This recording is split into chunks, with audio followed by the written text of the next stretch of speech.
ahora. Ok. Buenas, gracias. Eddie, estamos en tus manos en este segundo bloque de apologética. Muchas gracias y a todos los hermanos la bienvenida de parte de la Escuela San Juan Pablo II. Y estamos en tus manos, mi querido hermano y amigo del alma. Buenos días a todos, hermanos. Espero que se encuentren muy bien. Que Dios Padre Todopoderoso nos bendiga, nos proteja y nos tenga con bien a todos. Vamos a dar inicio a este segundo bloque, este segundo módulo de apologética que vamos a ver. En esta ocasión, pues vamos a estar estudiando a María y vamos a estudiar los sacramentos. Invocamos la santa presencia del Señor en el nombre del Padre, del Hijo y del Espíritu Santo. Amén.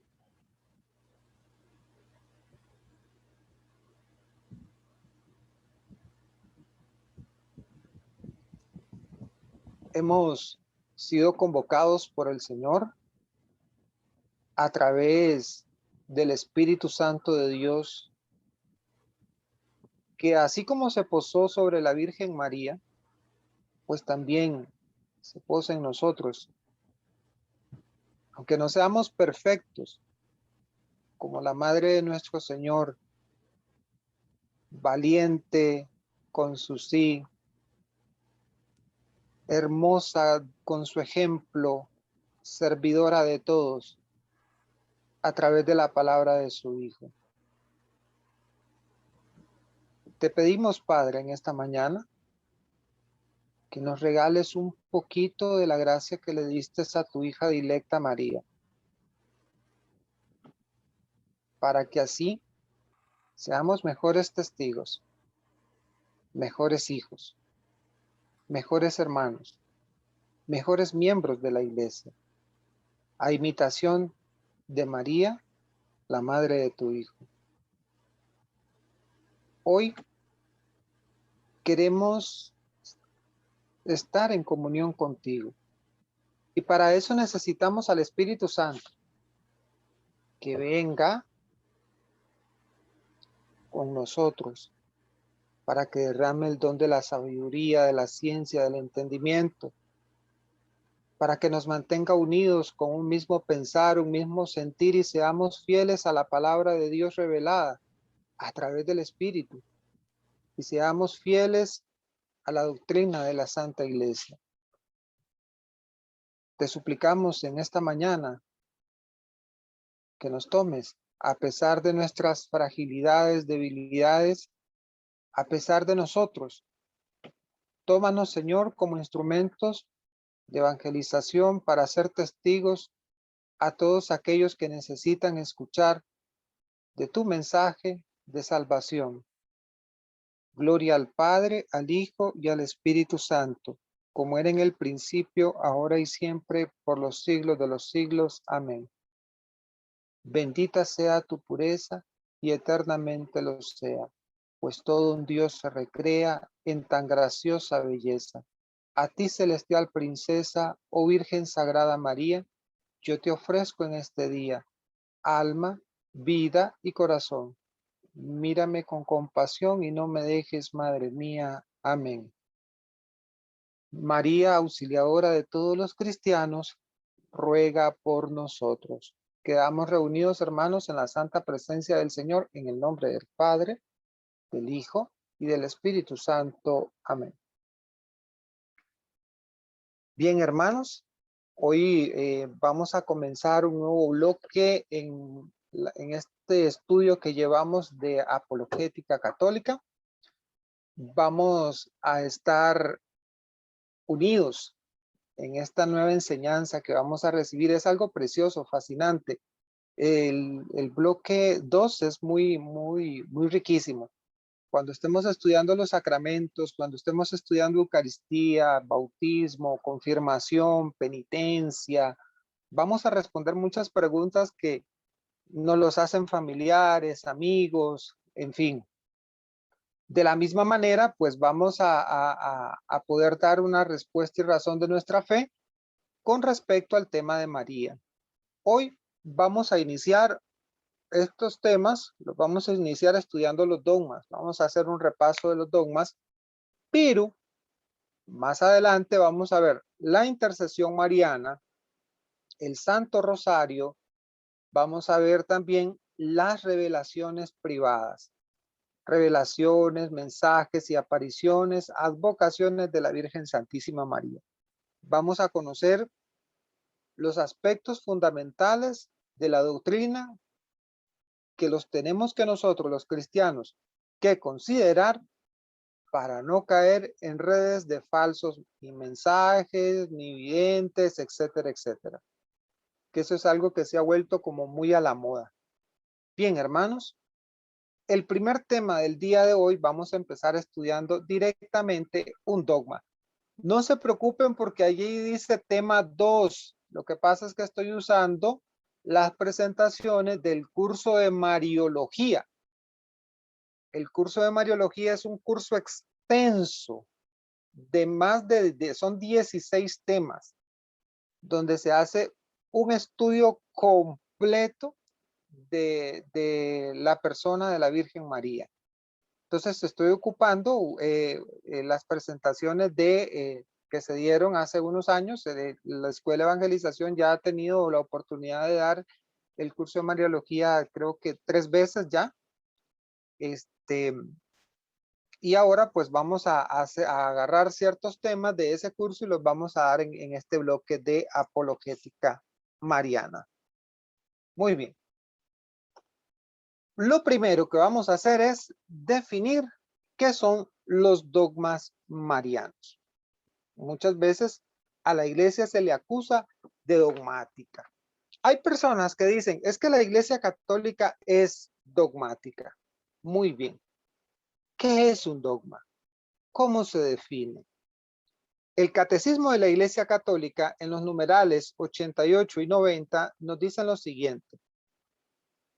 Un dogma es una verdad de fe que siempre ha existido, es proclamada por la Iglesia, todo cristiano católico debe creerla. El dogma es proclamado cuando existe una herejía que pone en peligro la fe de los cristianos. Hay algo que nosotros tenemos que entender, hermanos, de la Mariología, y eso hay que dejarlo desde ya muy claro para que nadie se confunda y para que nadie se vaya a enredar. Fíjense que la Mariología, hermanos, tiene como parámetro ser cristocéntrica. Los dogmas marianos son cristocéntricos. Cada dogma mariano nos dirige y nos señala a Jesús. Y el estudio de la Mariología se encuentra, digamos, en toda la ciencia de teología, puesto que siempre está presente la figura de María. En la cristología, como Madre de Cristo. En la eclesiología, como tipo de la iglesia. En la escatología, como un anticipo de la iglesia. Y en la neumatología, como sagrario del Espíritu Santo. Voy a ir por parte. ¿Por qué nosotros decimos que en la cristología como madre de Cristo? Porque María es madre de Jesús, hombre, pero también es madre de Jesús, que es el Hijo de Dios, divino. En la eclesiología nosotros decimos que es como madre tipo de la iglesia y lo decimos de la siguiente manera. María es la iglesia, es como la iglesia, puesto que nosotros tenemos que imitar las virtudes de la mejor cristiana que ha existido en la tierra.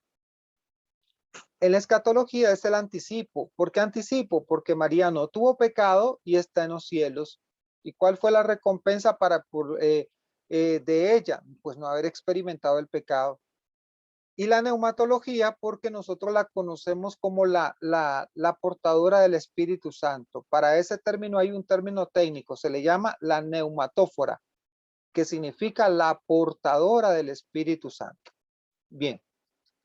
Entonces, los dogmas marianos contienen todos estos elementos cristocéntricos y que todos nos van a referir a Cristo. Nada de la Mariología se refiere a ella misma. todo se refiere a Cristo. Y aquí es donde nosotros les voy a contar una historia. En una ocasión está San Antonio. No me pregunten si de Padua, si de, no. Está San Antonio, uno de los tantos San Antonios. Y está en una cueva orando, está meditando, está rezando.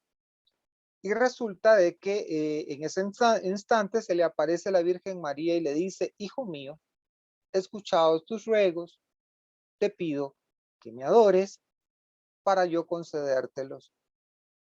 San Antonio se da la vuelta, se prepara un tremendo escupitajo y le escupe en la cara a la Virgen María.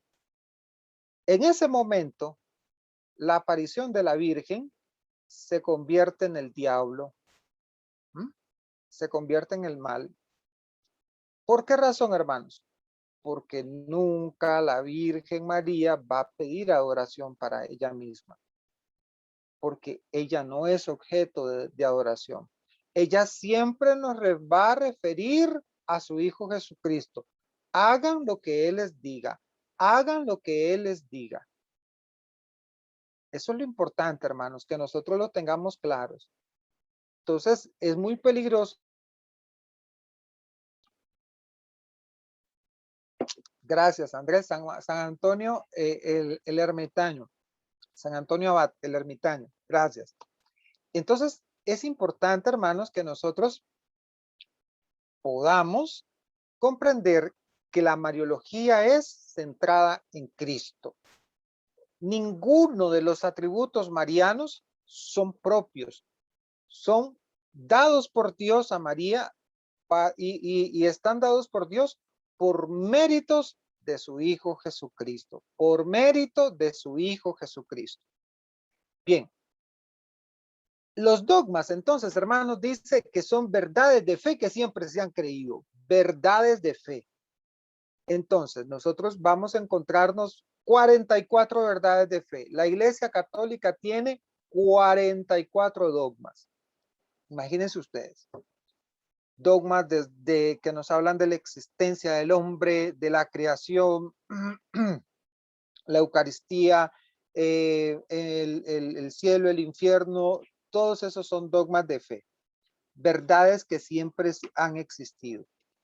Entonces, con respecto a los dogmas marianos, vamos con respecto a los dogmas marianos, estamos bien. Vamos a definir cuántos son los dogmas marianos. Maternidad divina, virginidad perpetua, inmaculada concepción y la asunción de María al cielo. ¿Qué significa maternidad divina? Significa de que la Iglesia declara, la Iglesia dice que María es verdadera Madre de Dios. Y esta declaración se dio en un concilio, en el concilio de Éfeso, por ahí el año 431, y el Papa San Clemente I la proclamó un 1 de enero. El segundo dogma es la virginidad perpetua. ¿Qué significa el dogma? Que María es virgen antes, durante y después del parto. El estado natural de María es virgen. Se proclama en el año 649 en el tercer concilio de Letrán, y el papa que declara este dogma es el Papa San Martín I. El otro era, perdón, San Clementino I. Yo dije San Martín a los dos. El tercer dogma es Inmaculada Concepción de María, preservada del pecado original, es lo que significa, preservada del pecado original, y es proclamado bajo un documento que se llama Bula. Y este documento fue titulado como Ineffabiles Deus, del Papa Pío IX, un 8 de diciembre de 1854. O sea, este dogma no tiene mucho de haber sido proclamado. El dogma de la Asunción es proclamado en 1950 bajo la Constitución Munificentissimus Deus. del Papa Pío XII un 15 de agosto. Este todavía es más reciente, 1950. De hecho, hasta tenemos el video ex cátedra en el momento en que el Papa Pío XII está proclamando el dogma. Es un fiestón el que se armó ahí en Roma y en todo el mundo católico. Es algo maravilloso. Voy a ver si se los logro pasar para que ustedes lo vean. Bien. ¿Qué significa María, Madre de Dios? Vamos a la siguiente. En griego, los griegos decían Theotokos, que significa la Madre de Dios. Hermanos, tenemos que hacernos varias preguntas. Vamos a la siguiente. Primero, ¿de quién es Madre María? Segundo, ¿qué dice la palabra de Dios? Tercero, ¿por qué la iglesia declara un dogma? Muy bien. Teniendo estas preguntas en el tapete, tenemos que empezar a respondérnoslas. Primero tenemos que identificar de quién es Madre María. Vamos a ver qué nos dicen los textos. Vamos adelante. Nadie contradice el hecho de que María haya dado a luz a Jesús, pues la misma Biblia nos los muestra en el Evangelio de Mateo 1:25 y Lucas 2:6. Pablo también hará ver a Cristo como nacido de mujer. Gálatas 4:4. Empecemos a desarmar este asunto. María es la madre de Jesús. En María se van a cumplir las profecías mesiánicas. En María se va a cumplir la profecía de Dios, lo que nosotros conocemos como el protoevangelio, o sea, el primer anuncio. En María se van a cumplir las condiciones, los requisitos para haber sido la mujer escogida y dar a luz al Hijo de Dios. Solo en María. Entonces resulta de que los evangelios nos narran en Mateo 1:25 quién es María. Vamos continuando. Dice los evangelios, sobre todo en Juan 1:1, que en el principio era el verbo estaba con Dios y el verbo era Dios. Este punto es interesante y este punto es fundamental que lo comprendamos. Juan nos empieza a relatar que en el principio era el verbo estaba con Dios y el verbo era Dios. ¿Qué nos dice el Evangelio de Juan? Que Dios es la palabra y que Dios está desde siempre. Abro paréntesis, lo mismo que hice en el curso de Cristología, se lo voy a decir a ustedes. Hermanos, recuerden que la oración oficial de la iglesia en el Gloria es Gloria al Padre, al Hijo y al Espíritu Santo, como era en el principio, ahora y siempre, por los siglos de los siglos. Amén. Pero nosotros tenemos una muletilla, tenemos ahí un fallo, porque hacemos el Gloria y decimos como era en un principio. Y no, es en el principio. La oración oficial es en el principio, ¿de acuerdo? Y lo establece también la palabra de Dios. En el principio era el verbo, o sea, algo que ha existido siempre. El verbo estaba con Dios. No es que, por eso nosotros decimos en el credo, engendrado, no creado. ¿Mm? Engendrado, no creado. Jesús no es creado, es engendrado. Y el verbo era Dios. Ahora bien, vamos a Juan 1:14 y nos dice que el verbo se hizo carne y en este texto vimos cómo el verbo, lo divino, asumió carne. Lo divino se hizo hombre. Lo divino se contuvo y se volvió hombre. ¿Ah? Ahí es donde empieza el misterio. Dios quiso hacerse hombre a través de la segunda persona de la Santísima Trinidad, y ahí es donde nosotros tenemos que entender la encarnación del Hijo de Dios como un misterio. Pero este misterio tenía Dios la potestad, el poder de poder realizarlo sin participación humana. Claro, él había creado todo. Creó los cielos, la tierra, las especies, al mismo hombre. Entonces, él pudo haber bajado de su estado de divinidad a la tierra y hacerse hombre. Él es Dios. Bueno, seguimos adelante. Hagámonos la pregunta, ¿a través de quién se hizo hombre? ¿A través de quién se hizo hombre? ¿Qué dice Gálatas 4:4? Pero cuando llegó la plenitud de los tiempos, Dios envió a su Hijo que nació de mujer y fue sometido a la ley. Pablo conoce el nombre de María. Pablo sabe quién es María. Pablo era amigo de Lucas. Lucas es el escritor de los sinópticos, de los cronológicos, que más aborda el tema mariano, puesto que Lucas, se dice según la tradición, fue y se entrevistó con la Virgen Santísima, y solo la madre le pudo haber contado ciertos detalles de la infancia de Jesús que solo están contemplados y reflejados en el Evangelio de Lucas. Vean ustedes qué interesante. Y dice el texto, pero cuando llegó la plenitud de los tiempos, Dios envió a su único hijo que nació de mujer. Dios se encarnó en una mujer y esa mujer es María. Ahora bien, no me pierdan de vista la palabra mujer, porque la palabra mujer tiene que ver con un título que más adelante lo vamos a abordar. La pregunta que tenemos que hacernos, ¿quién nació de una mujer?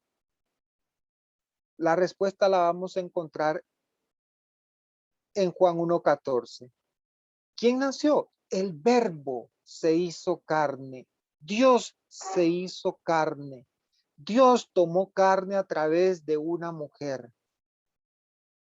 Por eso es que nosotros, hermanos, cuando queremos buscarle un rostro a Dios, también podemos encontrarnos el rostro de Dios a través del propio rostro de la Virgen María. Pues ¿de quién tomó la humanidad? De su madre. ¿De quién tomó la condición humana? De su madre, puesto no tuvo participación de varón.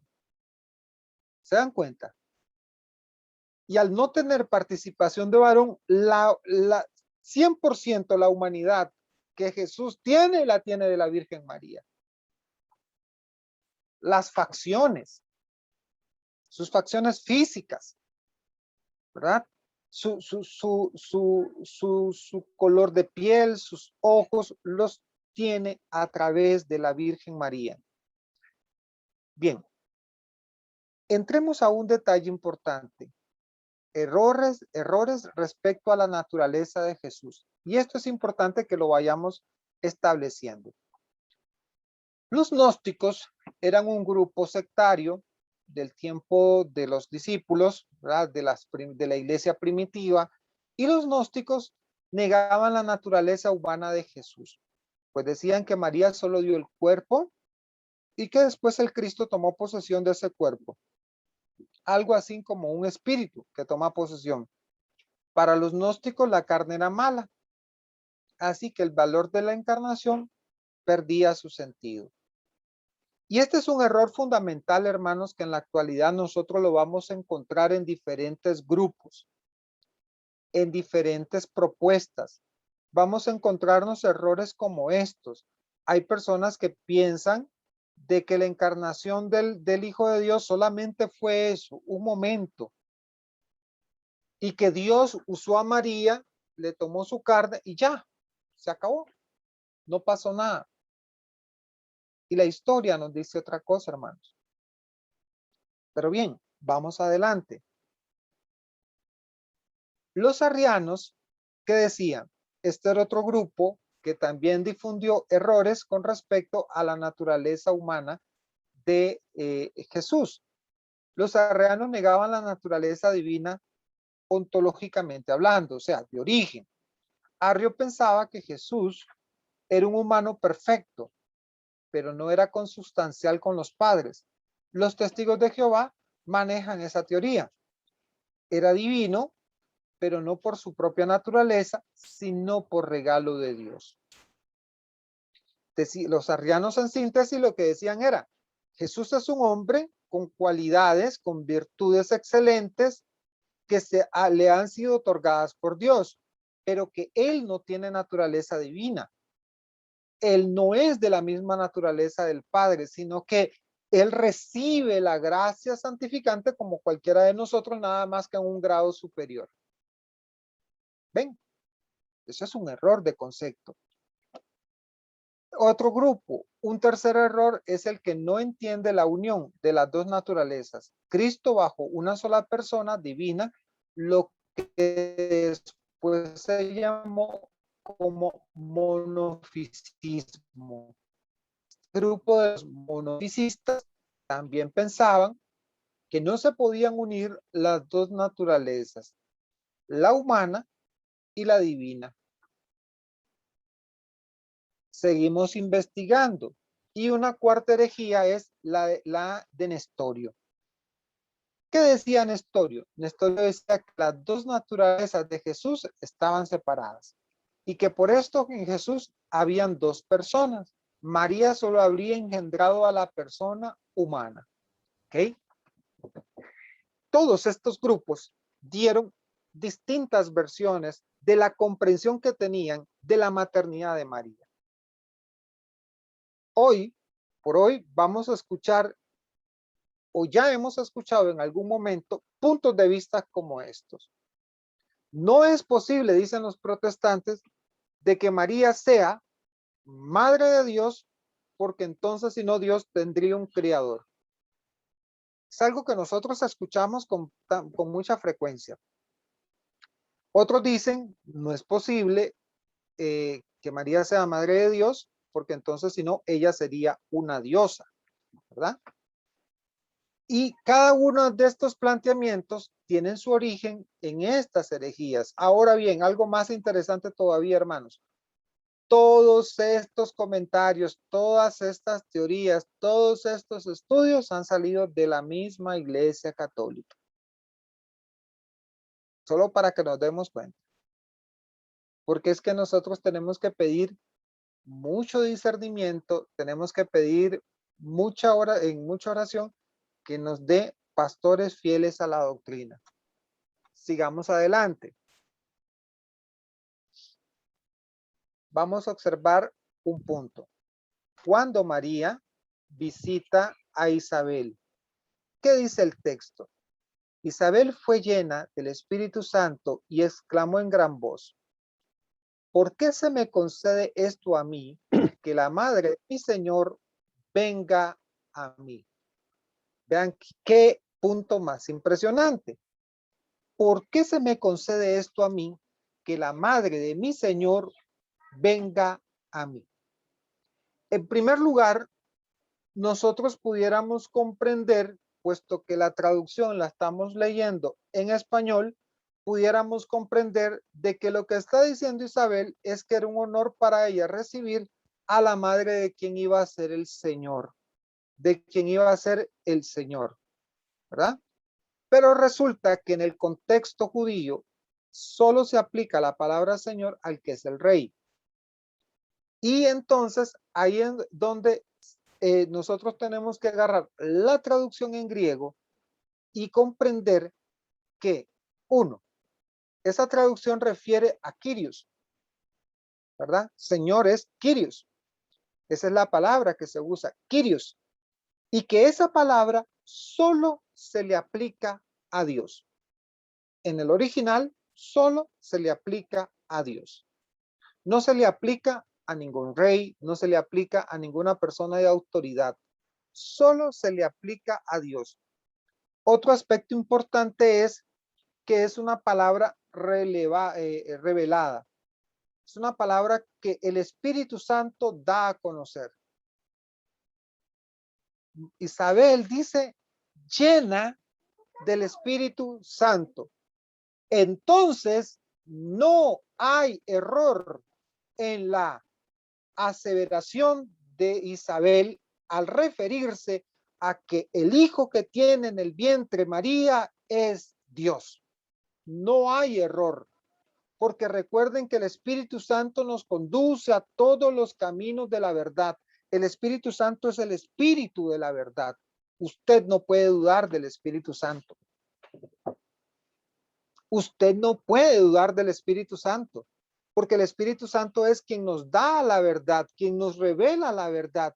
Por lo tanto, hermanos, en esa expresión está la verdad de Dios revelada, que Jesús es Dios y que María es la madre de ese Dios. Entonces, seguimos adelante.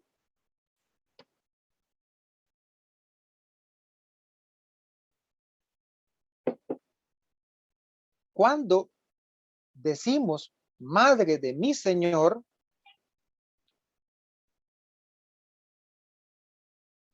madre de mi Señor, la palabra usada para Señor, ya lo decíamos, es Kyrios, y que al hebreo se traduce Adonai, la palabra usada para designar a Dios Padre en el Antiguo Testamento. Recordemos que en la tradición judía, el nombre de Dios pues tiene varios nombres y ellos no refieren el nombre directamente de Dios porque ellos consideraban tan sagrado el nombre de Dios que no podían usarlo en vano.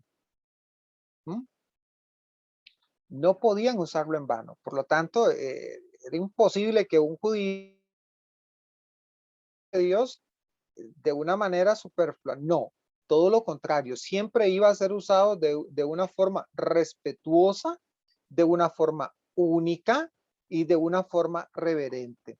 Entonces ahí vemos las dos palabras que refieren a Dios, Kyrios y Adonai. Kyrios en hebreo, en griego, y Adonai en hebreo. Vamos a la siguiente. Es la voz de Dios la que la ha llamado así. María engendró en el tiempo a quien desde la eternidad fue Dios. María engendra en el tiempo a quien en la eternidad fue Dios. Juan 1:1 y Juan 1:14 nos dan la referencia clara de que el verbo era Dios y que el verbo estaba en Dios y que la palabra en 1:14 se hizo carne. Ahí está la respuesta, hermanos. María engendró en el tiempo a quien desde la eternidad siempre fue Dios. Entonces, nosotros sin temor a equivocarnos, hermanos, asumimos y reconocemos que María es verdadera Madre de Dios, de la segunda persona de la Santísima Trinidad. Vamos a la siguiente. Martín Lutero, ¿qué decía? Lutero decía lo siguiente. En esta obra, por la cual fue hecha la Madre de Dios, tantas y tales buenas cosas le fueron dadas que nadie puede llegar a comprenderlas. No solo fue María la madre de aquel que antes que el mundo fue eternamente nacido del Padre, nacido de una madre en el tiempo y al mismo tiempo hombre y Dios. Aquí hay algo importante y maravilloso, hermanos. Esta es una declaración de Martín Lutero. Para los que no saben quién es Martín Lutero es el padre de la Reforma. Es el que causó el cisma, la separación, el que creó a los grupos protestantes. Pero había un elemento de Martín Lutero que muy poca gente lo conoce. Martín Lutero fue un monje, un sacerdote, y Martín Lutero fue mariano. Es más, en la tumba de Martín Lutero está una imagen de la Asunción de la Virgen María. Martín Lutero fue mariano. Entonces, Martín Lutero declara en este momento, con sus palabras, que en esta obra por la cual fue hecha la Madre de Dios, y tantas y tales buenas cosas le fueron dadas que nadie puede llegar a comprenderlas. Claro, nadie puede entender el misterio de la encarnación, No solo fue María la madre de aquel que antes que el mundo fue eternamente nacido del Padre, siempre, hermanos, nos hace una referencia a que Jesús es el principio de todo. Hermanos, hay un momento maravilloso en la historia de los hombres. Hay un momento maravilloso en la historia de los hombres. Un momento único en el misterio de la Trinidad. Antes de María, la Trinidad no se había encarnado. Después de la encarnación y sobre todo después de la resurrección, la Trinidad se encarna. Sí, hermanos. Porque ahora tenemos al verdadero hombre que intercede delante de Dios como ofrenda perfecta. ¿Quién es? Jesucristo, la segunda persona de la Santísima Trinidad. ¿Qué nos dice Calvino? Calvino es otro reformador, otra persona que se separó de la iglesia, otra persona que se hizo su grupo aparte, su casa aparte de la iglesia católica. Vean qué interesante, hermanos, cuando han habido, cuando nació la Reforma Protestante, cada uno de los que se separaron de la iglesia adujeron de que ellos tenían el Espíritu Santo a su favor. Y resulta de que Martín Lutero es el primero en hacer la separación. Pero ya y luego apareció Juan Calvino, luego apareció Ulrico Zwinglio, y así empezaron a aparecer un montón de reformadores que cada uno de ellos aducía tener la verdad de Cristo. Pero vamos a ver qué decía Juan Calvino. No puede negarse que al elegir y destinar Dios a María para que fuese la madre de su hijo, le dio a ella el más alto honor. Este hombre de la Reforma Protestante reconoce que María es digna de más alto honor. Isabel, ojo, llama a María la madre del Señor porque la unión de la persona en las dos naturalezas es tal que ella pudo haber dicho que el hombre mortal engendrado en el vientre de María era a la vez el Dios eterno. Zwinglio tiene una comprensión preciosa de un concepto teológico que nosotros llamamos unión hipostática. Este concepto precioso que le llamamos unión hipostática refiere a una declaración en uno de los concilios más importantes que ha tenido la iglesia, ¿verdad? Que son concilios como el de Calcedonia, el de Constantinopla, por eso lo conocemos como el concilio constantinopolitano. Y aquí nosotros vamos a encontrar una declaración maravillosa, donde Jesús es declarado como verdadero Dios, verdadero hombre. Y ese es un dogma, verdadero Dios, verdadero hombre. Y Juan Calvino nos habla de que María bien pudo haber dicho, engendrado al hombre mortal, que a la vez es el Dios eterno. Vean qué frase más profunda. Zwinglio dice lo siguiente: a ella le fue dado lo que no pertenece a ninguna criatura, que en la carne ella portase al Hijo de Dios. Esto es más impresionante todavía. A ella le fue dado lo que a ninguna criatura, que en la carne ella portase al Hijo de Dios. Esto de verdad, hermanos, es como sacarla del estadio. Ningún hombre mortal ha tenido el privilegio de portar en su vientre al Hijo de Dios, como lo hizo María.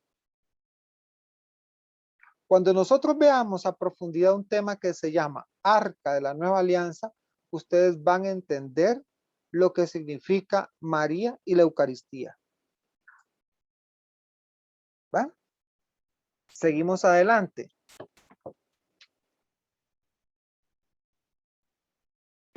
En el año 381 se celebra el Concilio Constantinopolitano. Y ahí vamos a encontrar una declaración. Y la fórmula que encontramos en este concilio está muy apegada al texto bíblico, sin ulteriores explicaciones. Por obra del Espíritu Santo se encarnó de María la Virgen. El centro del texto obviamente es Jesús, que se encarna.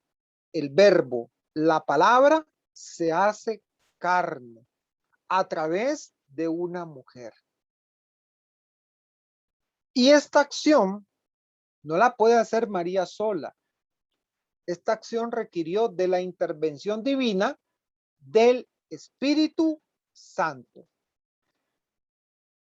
Sin explicar la forma de participación de ambos, lo importante que se recoge es la intervención de María en la obra encargatoria de Jesús. Entonces, hermanos, nosotros no sabemos cómo fue que se dio el hecho y a eso nosotros le llamamos un misterio. La prueba es la encarnación misma en sí. Esa es la prueba. Jesús es verdadero hombre encarnado y a su vez es verdadero Dios. Bien, vamos adelante. En el concilio de Éfeso, en el año 431 nos dice, se discutió que Jesús era verdadero Dios y verdadero hombre. En el debate se enfrentaron Nestorio, patriarca de Constantinopla, y Cirilo, patriarca de Alejandría. ¿Cuál era el tema de discusión? Esclarecer lo que la iglesia siempre ha creído, lo que la iglesia siempre ha enseñado, que María es verdadera madre de Dios. Vamos a la otra, vamos a ver qué nos dice. El primero afirmaba que María todo lo más podría ser llamada la que ha dado a luz a Cristo. O sea, Nestorio decía de que María era la Cristotokos, perdón. Y el segundo sostenía la unidad de una única persona de Jesús con sus dos naturalezas, divina y humana, que se podía aseverar de María que era la que había dado a luz a Dios, o sea, la Theotokos. Pues Jesús es una única persona y Dios como el Padre, o sea, es una de las personas de la naturaleza divina, con la misma sustancia. Hermanos, ¿por qué les coloco yo estos temas? ¿Por qué queremos hacerlos entender en la comprensión de la doctrina? Porque también tenemos que comprender que dentro de la iglesia han habido temas que se han discutido. Y cuando ya se declaran dogmas, es porque cualquier duda que se tenga no cabe dentro de la creencia cristiana. Y no cabe, ¿por qué? Porque ya está claramente definido. Les voy a poner un ejemplo, hermanos.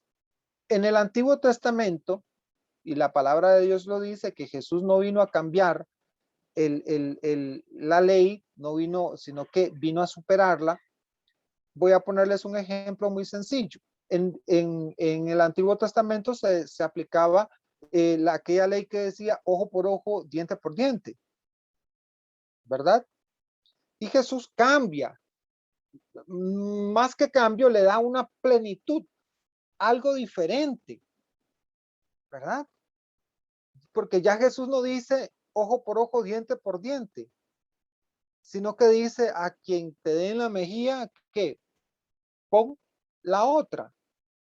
Entonces, hay un cambio que supera al Antiguo Testamento. Entonces, hay doctrinas que Jesús las supera y que las explica porque estaban en un ambiente de oscuridad. Un ambiente de así, como esta cortina, que es un poco transparente, ¿verdad? Y que no deja ver toda la plenitud. Pero si yo hago esto, vean, entra la luz de manera clara. Entonces, esto es el Antiguo Testamento, que no deja que entre la luz por completo, y esto es el Nuevo Testamento, donde toda la luz penetra y nos deja cieguitos a todos, y yo me veo más negro. ¿Ven? Entonces, es importante que lo tengamos muy en cuenta, estos pequeños detalles de la discusión sobre temas de fe. Hermanos, la arqueología, la historia, nos reafirman las creencias en Jesús. Vamos a la siguiente, Harry. La arqueología, la historia, la antropología, la ciencia nos habla y nos reafirma que lo que usted y yo hemos creído siempre, está. Ahí está. Digámoslo así. Cuando yo hablo de Jesús, les decía a los hermanos en Cristología, hablo de un hombre histórico, un hombre donde los acontecimientos históricos se relacionaron con Jesús. Por ejemplo, Jesús nació en una época determinada de la historia de los hombres, cuando un emperador, en el cual nosotros sabemos de su existencia, ¿verdad? Como el emperador Tiberio, puesto que este hombre mandó a hacer un censo en todo el Imperio Romano. Parte del Imperio Romano era Israel. ¿Quién se fue a censar? José y María. ¿A dónde tenían que ir a censarse? En el lugar original de su nacimiento. ¿Cuál fue ese lugar? Belén. ¿Se dan cuenta? La historia, la antropología, nos hemos encontrado monedas, plata, que se usaba en el tiempo de Jesús, como los dracmas. Y las dracmas estaban ahí para referencia histórica, y resulta de que Jesús dio un dracma. En aquel pasaje bíblico donde le manda a decir a Pedro que sacara la moneda de la boca del pez y pagara el impuesto al templo. Entonces, de la misma manera, también nosotros nos encontramos que las comunidades cristianas primitivas tenían ya por devoción, tenían ya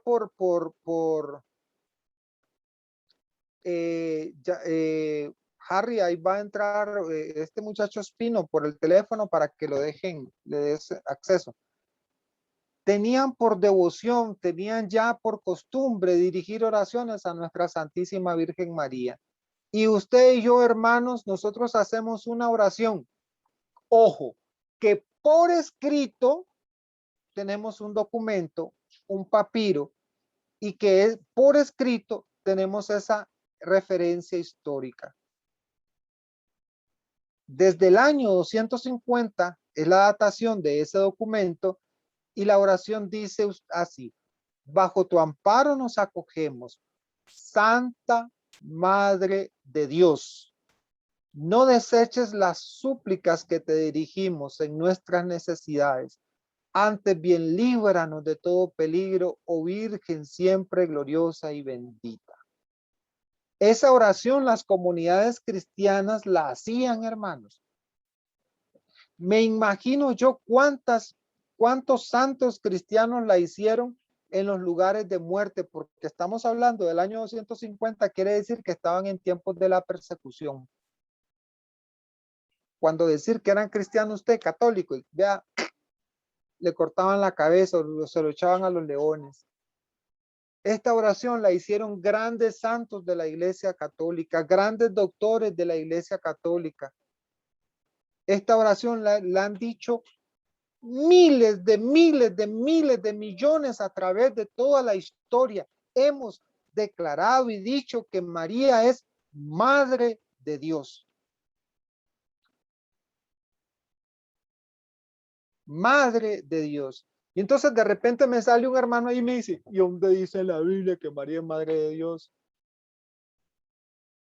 Pues hermanos, a veces nosotros estamos pidiéndole a la Biblia que nos dé punto y comas. pero a veces también se nos olvidan ciertos aspectos de la Sagrada Escritura. La Biblia no fue escrita ni en español, no fue escrita en español. La Biblia tiene 3 lenguas en su lengua original: hebreo, arameo, griego. ¿Mm? Luego nosotros hicimos ¿qué? La traducción en latín. Entonces nosotros de verdad tenemos que entender que cuando nosotros decimos que María es madre del Señor, busquemos Lucas 1:43. Porque se me Edith, concede esto a mí, que la madre de mi Señor venga a mí. Lucas 1:43. Sí, Eddie, y dicen que el traductor de la Biblia al español fue Shakespeare, entonces uno a veces dice, ¿qué tenía que ver Shakespeare con la iglesia, verdad? Entonces, por ahí también tiene algunos detalles que tal vez no, si lo hubiera hecho una persona instruida en toda, digamos, la trayectoria de la Biblia, hubiera tenido como más certeza en la traducción. Entonces, por eso a veces hay que tener consideración de muchas traducciones que uno oye a los padres diciendo, bueno, tales palabras en hebreo o en arameo significan, entonces acercan más el texto al énfasis que le quieren dar a un evangelio, ¿verdad? Porque Shakespeare definitivamente no era como la persona idónea. Sin embargo, siempre tenemos que estar pensando en que el Espíritu Santo tiene que estar en todo, y si él hizo que Shakespeare lo hiciera, era por alguna causa, ¿verdad? exacto. Vean, y Shakespeare no tiene absolutamente nada que ver en la traducción bíblica.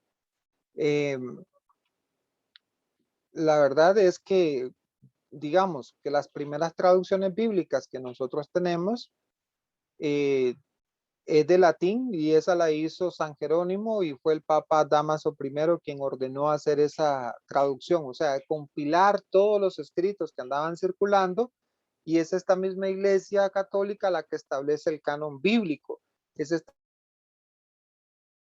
considerados sagrados y qué libros no son considerados sagrados. Entonces, eso es algo que también nosotros debemos de comprender. Hay muchos textos que tenemos que entenderlos a la luz de los géneros literarios, de la historia, de su contexto real, porque donde yo saque del contexto los textos, un día de estos escuché a unos influencers mexicanos hablando de la Biblia y hablaban del Antiguo Testamento y del Dios castigador y el Dios guerrero y el Dios destructor y el Dios aquí, el Dios allá. Obviamente ellos están leyendo de una manera literal, sin tomar en cuenta todos los elementos lingüísticos, sin tomar en cuenta la historia de ese pueblo y quién la está narrando. Y quién la está narrando. Y entonces también son diversos autores los que participaron en la escritura. Cada uno de ellos recibieron, digámoslo así, la inspiración del Espíritu Santo, obviamente que sí, y por eso es que lo que está escrito es la verdad revelada, pero ahí se refleja también la parte humana, ¿verdad? La parte humana. Entonces son importantes estos temas.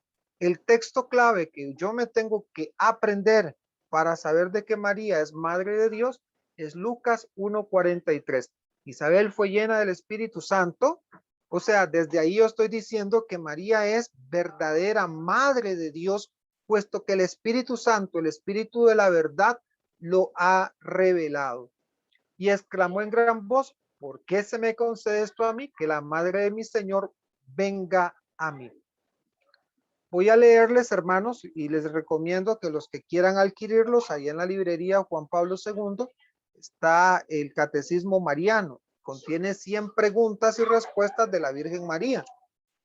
Y es una bonita forma también, pues, de yo también poder irme evangelizando. En la pregunta número 47 dice, ¿en qué consiste el dogma de la maternidad divina?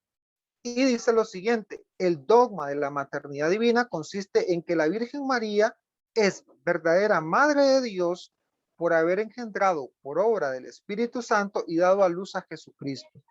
no en cuanto a su naturaleza divina, sino en cuanto a la naturaleza humana que había asumido. La Iglesia afirma este dogma desde siempre y lo definió solamente en el Concilio de Éfeso. El Concilio Vaticano II menciona esta verdad con las siguientes palabras: desde los tiempos más antiguos, la bienaventurada Virgen María es honrada con el título de Madre de Dios, a cuyo amparo los fieles acudan con súplicas en todos sus peligros y necesidades. Lumen Gentium, número 66. Entonces nosotros, hermanos, tenemos que comprender de que en primera instancia nosotros llamamos a María Madre de Dios porque el Espíritu Santo lo ha revelado. Pare de contar. La certeza de llamar a María Madre de Dios nos la da la palabra de Dios a través del Espíritu Santo. No le busque 5 pies al gato. Ahí ustedes tienen la respuesta, ¿verdad? Bien, hermanos, si tienen alguna pregunta, aporte, duda, pues vamos adelante. Hoy vamos adelante con las preguntas.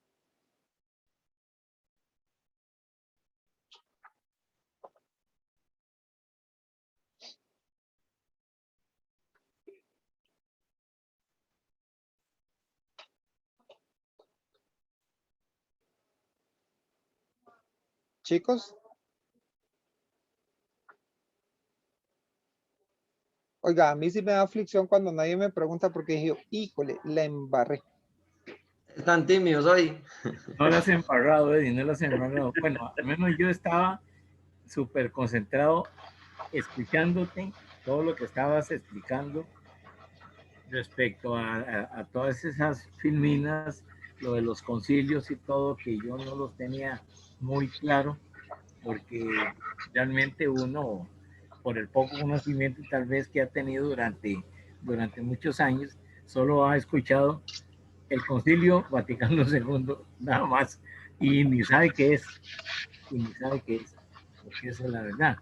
Hasta ahora con estas formaciones está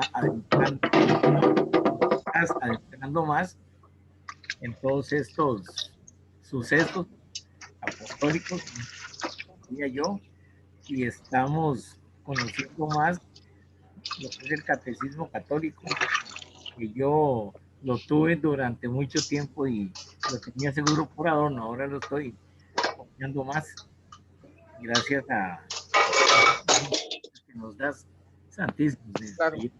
Claro. Cuando yo le puse de referencia a ustedes a Mateo 1:23, es un texto clave, hermanos, que tenemos que buscar.